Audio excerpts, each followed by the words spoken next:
Hi, my name is Andrew Polloy. Edson Limis. Talungab. My name is Andrea. My name is Clyde. My name is Landan Mos Kioni Saralur.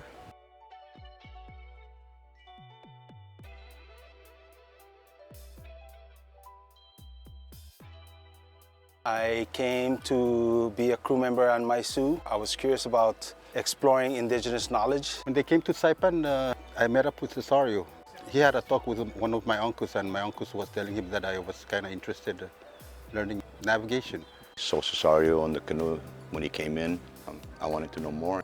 I am here in Palau for the first time ever to be on this voyage with Captain Cesario on the Alingano Maisu. I heard about their trip, so I called him and then asked if I can join his trip.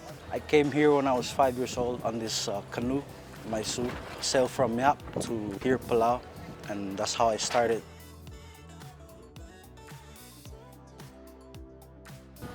Ali, and welcome to the second episode of our podcast, Packing Our Purpose.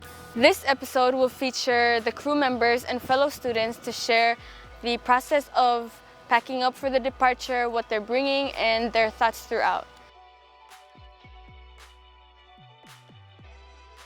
In my field as a mental health counselor, there is a practice of acceptance that I try and teach the students I work with.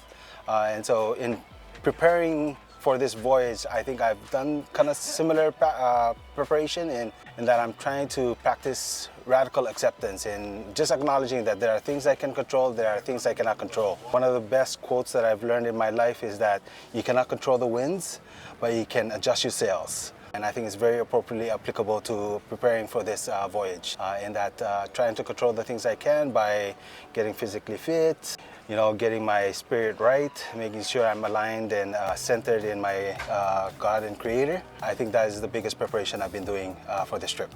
Eat a lot of food. How you prepare mentally, it just, first you gotta be with the group. You gotta learn the people you're with and get their spirits from them and work together and so we can unify and become one and we sail as one. We have had lots of training, so we're here to kind of apply whatever we learned. I've been blessed with quite a few master navigators, and I also find it part of my responsibility to I got the wrong word, perpetuate the navigation, seafaring of Micronesia and the Marianas. Yeah, so mentally it's kind of like, okay, get yourself together and you know what to do. So you've learned from, a lot of different masters, and to not let them down, not let myself down, not let my organization down by, applying whatever it is that I learned.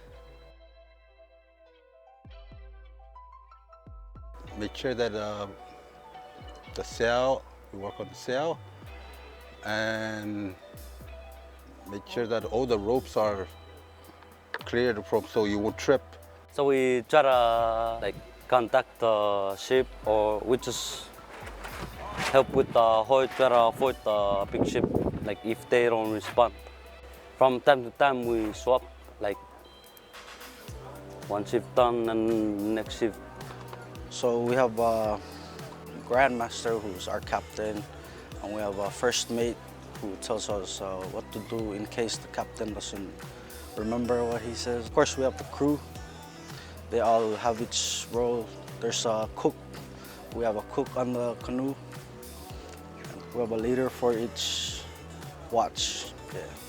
When you say watch, what do you mean watch? Shift. So we have the shift. So we have, example, we have 3 people on one shift. That's from 6 to 12. And another 3 people from 12 to 6. That's our shift. The selection of the crew members as of this trip, it's really based, what I want to do is invite every Micronesian representative from each Micronesian island. And that is the reason why we have from Guam, we have from Saipan. Certain organization because they have two organizations in Saipan, Kabul in Guam. They were also sent invitation. Some of the organizations are not exist anymore, probably due to funding or lack of cooperation or something. Mixed emotions is probably the best way to capture what I'm feeling. Right now it's excitement, definitely looking forward to the adventure that we're about to embark on. But definitely nervous about about several things, because this is my first time doing this. I mean, the longest voyage I've ever taken is leaving Bawaldab and going to Kayangan. And you definitely lose sight of land, but I've never done something where I've lost sight of land for extended days. And so there's some nervousness on what that might bring, but so it's mixed emotions, excitement, nervousness, but mainly excitement. Not really scared, but like there's like you want to know what's beyond what's going to happen. That's how I feel.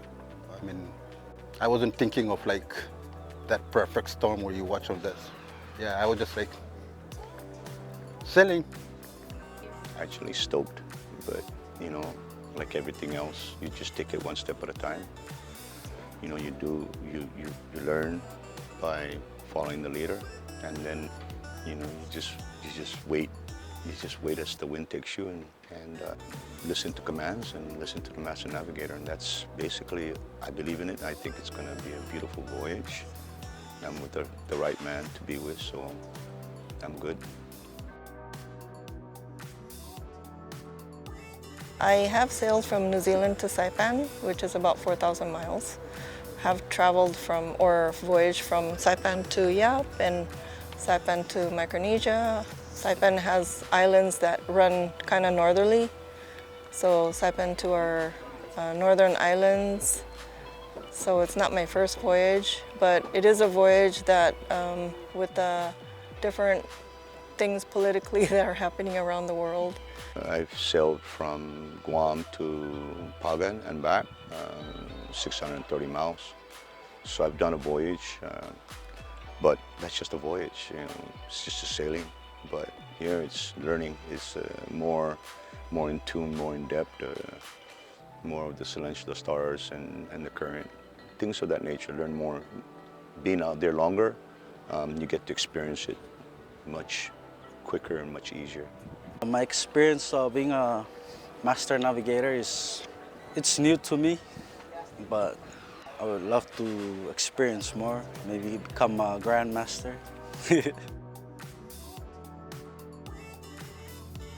Find a way to escape from the storm. Don't go straight to the storm because the storm is coming. So you have to find a way to escape from the storm and wait for it to pass and you can go. Getting really to learn from Cesario, especially the particulars about how to navigate, how to keep track of things. And of course, there's seafaring skills that I'm still trying to learn, like how to set our sails, what sails to set, when to make those decisions, how to mark time, how to mark our course and maintaining course. So those skills I'm definitely kind of looking forward to try and gain and get better understanding of how they do what they do. And one thing I really have to say is I'm very thankful for my organization, 500 Sails, because you know, they're allowing me to go on this voyage.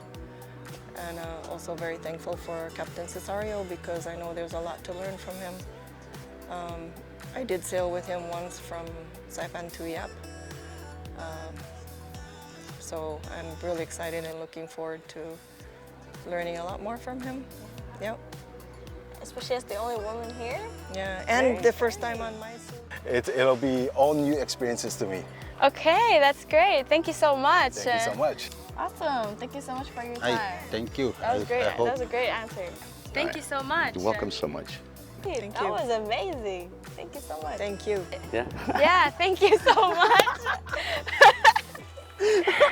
You know, it's good to start at a young age, especially like this for sailing.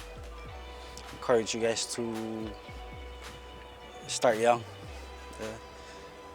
It's never too late for anything.